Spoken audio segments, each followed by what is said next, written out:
Yo les amis, j'espère que vous allez tous très bien. Très content de vous retrouver dans cette vidéo. Et les études de finale de la Coupe du Monde commencent dès aujourd'hui avec Pays-Bas, États-Unis à 18h et Argentine, Australie à 22h. Dans cette vidéo, je vais faire un peu mon bilan des équipes que j'ai mentionnées dans la toute première vidéo juste avant la Coupe du Monde et après la preview de chaque match de ces huitièmes de finale et à la fin la partie préférée de chaque vidéo, les pronostics des matchs. Le bilan, les équipes de ce vente, c'est la liste de la Belgique, de l'Angleterre et des Pays-Bas. Seule la Belgique est déjà out, les Pays-Bas et l'Angleterre sont encore en course. Mais pour moi, ces deux équipes restantes doivent atteindre minimum les quarts de finale. Du coup, s'ils seront sortis des 7 huitièmes de finale, ce sera une déception pour moi. La prochaine liste, c'est la liste des équipes à suivre. J'ai mis dedans le Canada, l'Iran, le Maroc, les Pays de Galles, le Sénégal et l'Uruguay. Bon, il ne reste plus que le Maroc et le Sénégal et ils peuvent encore faire un grand coup lors de ces huitièmes de finale pour moi. La prochaine liste, c'est la liste des outsiders avec la Croatie, le Danemark et l'Espagne. Le Danemark, la grosse déception, sorti dès la phase de groupe et qui finissent même dernière de leur groupe. La Croatie et l'Espagne sont encore là, mais faut se méfier de ses adversaires lors de ces huitièmes de finale. Pour la Croatie, c'est le Japon et l'Espagne, le Maroc. Et la dernière liste, c'est la liste des favoris et c'est seulement l'Allemagne qui est déjà éliminée. Les autres équipes de la liste ont répondu présent pendant cette phase de groupe. Même l'Argentine, qui a débuté avec une défaite surprise face à l'Arabie Saoudite, ont bien repenti et termine premier de leur groupe. Le Brésil aussi, la France aussi et le Portugal aussi. Maintenant, on passe à la partie prono. Et la partie prono, c'est le pronostic des huitièmes de finale. Bon, le premier match, c'est Pays-Bas, États-Unis. Bon, comment je vois ce match, c'est Pays-Bas, États-Unis. Les Néerlandais ont montré qu'ils peuvent jouer au ballon et marquer des buts. Gakpo et De Jong ont été les plus en vue pour les Néerlandais. Pour les Américains, la vraie force de l'équipe est son trio de milieu, McKennie, Adams et Moussa. Mais le manque d'un vrai buteur dure devant le but est leur petite faiblesse. Du coup, un vrai bataille du milieu sera l'enjeu de ce match. Et celui qui sera le plus efficace devant le but se qualifiera. Et donc, je vois les Néerlandais passer, encore cette fois, victoire dans les 90 minutes, 2-1.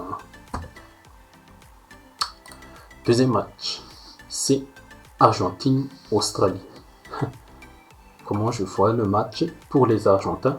Il faut juste se méfier des contre australiens et exploiter les tirs hors de la surface, car l'Australie aussi joue un peu avec un bloc bas.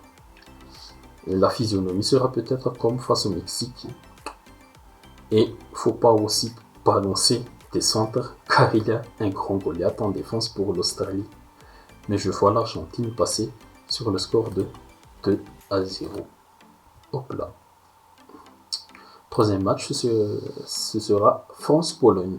Bon, la France va attaquer et la Pologne va défendre. Du coup, la France doit battre la Pologne dans les 90 minutes, mais pas au-delà. Sinon, ce sera la grosse pression pour les champions en titre. Et les rumeurs qui circulent, c'est que les Polonais s'entraînent déjà au tir au but. Avec un Chesney en feu, ce sera très difficile pour les Français au tir au but. Mais je vois quand même la France passer victoire assez convaincante sur le score de 3-1. Et maintenant, Angleterre-Sénégal. Bon, pour que le Sénégal passe, comment je vois les choses, c'est le Sénégal, il faut qu'il exploite au maximum le côté où Maguire joue. Il faut mettre la pression aussi sur les milieux et le Sénégal a la capacité pour le faire. Donc, une victoire du Sénégal, l'exploit 2-1 pour le Sénégal dans les 90 minutes, mais à condition que le Sénégal provoque l'effet de jeu que j'ai cité tout à l'heure. Ok, le match suivant c'est Japon-Croatie. Est-ce que les Japonais peuvent encore réaliser l'exploit? Grosse surprise du groupe E, le Japon fera face aux vice-champions en titre. Mais je pense qu'ils sont capables, si Hajime Moriyasu se gère, ils sont capables de sortir la Croatie. Mais il faut que le milieu du Japon maîtrise celui de la Croatie. Mais ce sera pas facile avec Modric, Brozovic et Kovacic. Donc, Japon-Croatie, je mets encore une étoile sur la Croatie, mais au tir au but. Ce sera une victoire de la Croatie au tir au but. Et la Croatie aussi, c'est une spécialiste des prolongations et des tirs au but. Mais dans le temps réglementaire, et là, et les prolongations, un score de 1-1. Bon, après c'est Brésil, Corée du Sud. Brésil, Corée du Sud. Le Brésil doit se méfier. Il est favori, mais on ne sait plus rien pendant cette Coupe du Monde. Mais le Brésil va se qualifier sur le score de 2-1. Maroc-Espagne, le choc de la Méditerranée. L'Espagne mettra du ballon, mais son point faible, c'est Busquets. Et avec des milieux comme Amrabat, si le Maroc arrive à presser au Busquets, ce sera difficile pour l'Aurora. Et je vois cette physionomie du jeu. Du coup, le Maroc sortira vainqueur sur le score de 2-0. Je me mets encore dans l'embarras pour ce pronostic, mais je vois ce match comme ça. Victoire du Maroc. Portugal-Suisse pour clôturer ces huitièmes de finale. Bon, la Suisse va emmener le Portugal au tir au but. Je le sens. Et cette équipe suisse est capable des choses pendant les compétitions comme la Coupe du Monde.